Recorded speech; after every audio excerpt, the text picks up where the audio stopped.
The Collins Dictionary announced it as the word of the year.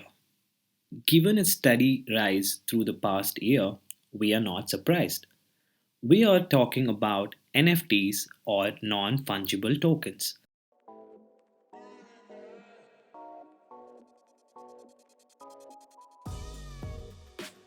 Initial drawing point, which I'm not sure how many people would admit this, but the money looked good.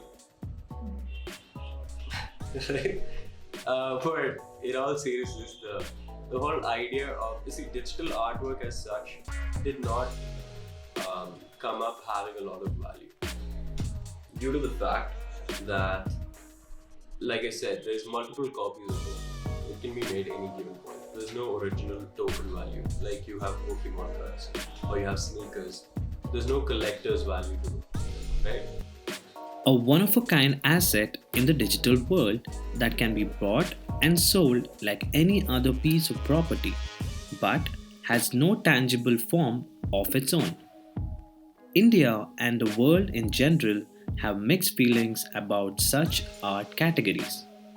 I would say it's not actually changing the art culture in India, but what I feel like is the artist is getting a new technology or a new medium to make revenue from what they love. So, like I said, I'm a user experience designer by profession, but I love to do art. I create artwork, but there was no monetization or no value for the art that I make in my free time. But now what happens is now I'm getting enough money through these NFTs, right?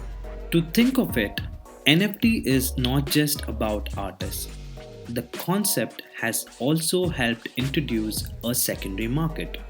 So I would say in the NFT space, somebody doing fashion NFTs, I would think like it's something very different and like nobody's actually doing it. So there are people doing works in like digital screens and canvas, but that is the only limitations we see as an artist.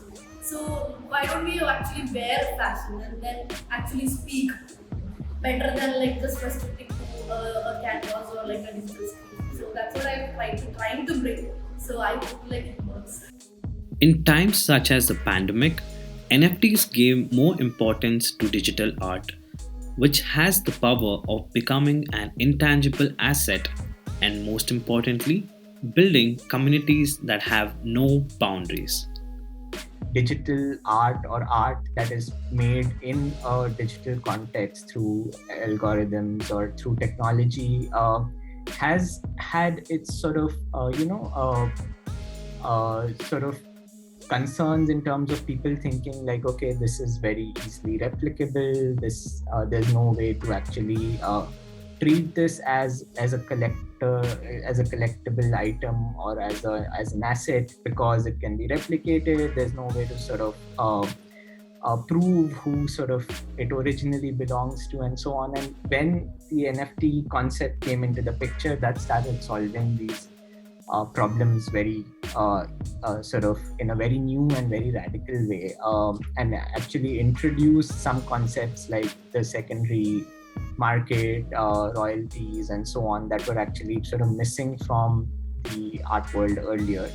Contemporary artists believe that a time will come when it will be natural for NFT artwork to be displayed in museums as collectibles and new masterpieces of modern art alongside their physical counterparts. But you'll only understand the nuances of navigating within the NFT space once you actually go ahead and start, right? Because there are communities that can help you, there are other artists that can help you, collectors that will support you, and it just depends that you stay true to your idea of artwork and what you want to get out there through it, right? So yeah, just start. That's the easiest way.